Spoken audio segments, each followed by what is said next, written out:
Hey kiddos, so I watched a video by I think it was on Guitar Control the other day, and he had talked about this in it, and I realized I never taught you this, and that's a damn problem because everybody needs to know.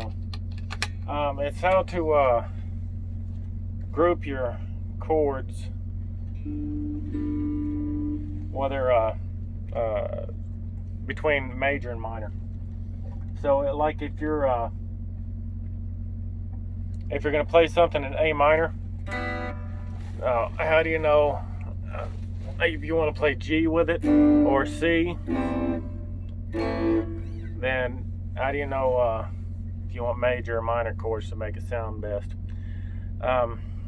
It really helps in just about every song there is.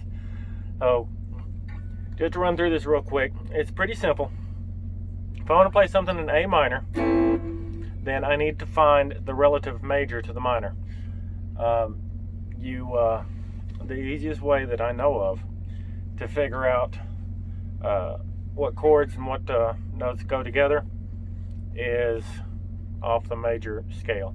So take your minor finger, put it on the A, take your major finger, and that is on the C. Okay, so that means C is the relative major to A minor. Now, let's go to C and play through the major scale. Now the next C, that doesn't count. What we're going to do is number them. So we're at C on the low E string. So C is 1, D is 2, E is 3, F is 4, G is 5, A is 6, B is 7. And 7's all we need. We don't need the next octave. So, since we're starting on a major scale, C is major. Alright? Now, C is major. D is minor. Doggone it. 2, 3. E is minor. 4 is F, that's major. 5 is G, that's major. 6 is A, that's minor. 7 is B, that's diminished. You can learn the diminished chords, but nobody uses diminished chords. Don't expect to be playing a lot of songs with it. The way to memorize this easiest is 1 plus 4 equals 5. So 1, 4, and 5 are all major. And then 2, 3, and 6 are all minor. 2 times 3 is 6. Okay? That's, if you have a head for math or numbers at all, that's the easiest way to remember it.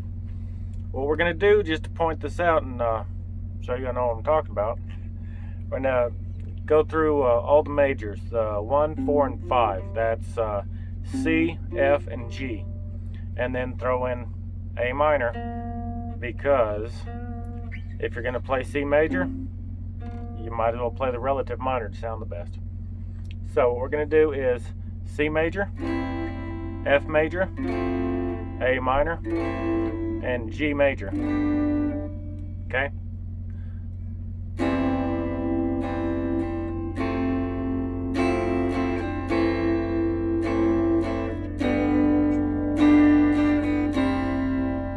See how it goes together nicely? Now, let's try an A major in there instead. See how that sounds. On it.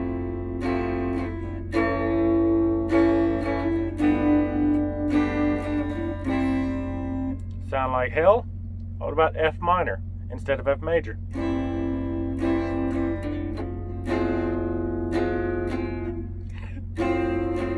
Sounds like shit, don't it? So intuitively, when you hear it, you know that F major or F minor does not go with A minor or C or G, because it doesn't fit. And it sounds like hell. I hate that F minor chord. But anyway, so it's the same process no matter what key you want to play in. Say you want to play in G, all right, G major. or G major is also E minor. Here's G, and the relative minor is the open chord here, so it's E minor, G major. So let's go through G real quick and see what the majors and minors are. So G, 1 major. Now next one is A, that's number 2, that's a minor. Then we come back here to, we're just playing through the minor scale, all right?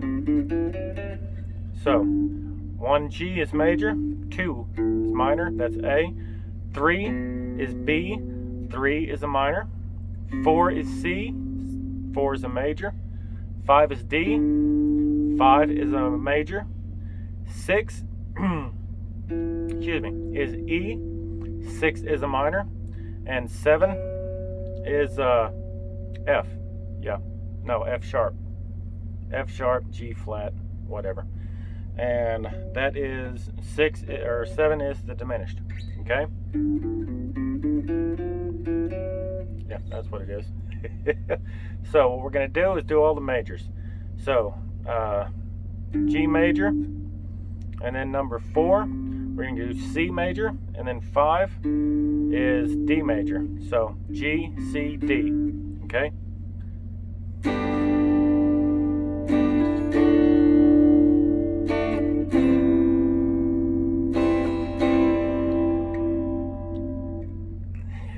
I recognize that. Recognize this? Doggone it.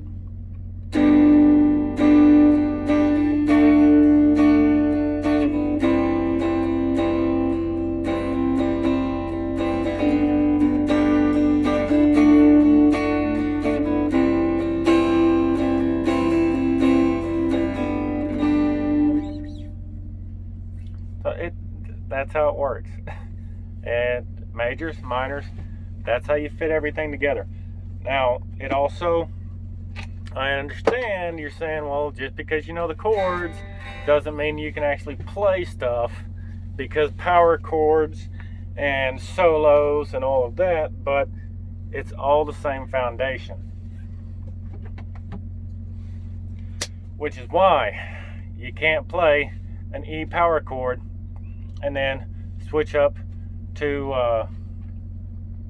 actually, let's make that easier. You can't play a G power chord and an F power chord and then a B flat power chord and expect all of it to go together, because F is not in the major scale of G, and neither is B flat. You got to go either F sharp or A. All right? That's just how music works. It's how it fits together. If you throw in something that doesn't fit, it's not going to sound quite right. Which some bands do that and they make it work. That's just their style. If you're wanting to play 98% of songs, though, that's the formula you need. Works with solos too, because when they play solos, I mean, Slash will play something off tune and then bend the shit out of it to get it into tune, and that's his style, and it sounds good. He can make it work like that. There's a lot of good guitarists that can make it work. They just play something out of tune just to throw you off and then bend it up to where it's in tune. And that's fine. Nothing wrong with that.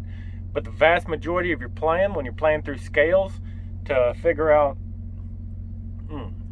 what you want your solo to sound like, you're going to be playing through like an A minor scale or a C major scale or something along those lines. When you're in A minor, that's how you know. You can make an A minor scale, C major scale, G major scale. If you make a D scale, you're gonna want to make sure that that's a D minor scale and not a D major scale, because those major scales, D major is not going to fit in there. See what I'm saying? Because in that, the C and D and E, C, D, E, F, G, A, B, D was number 2. That's a minor. You need D minor and A minor. That's just how it works. If you got any questions, or if you want to try and search for some songs to prove me wrong, you're welcome to it. I don't think you can find any, though. Got any questions? Holler.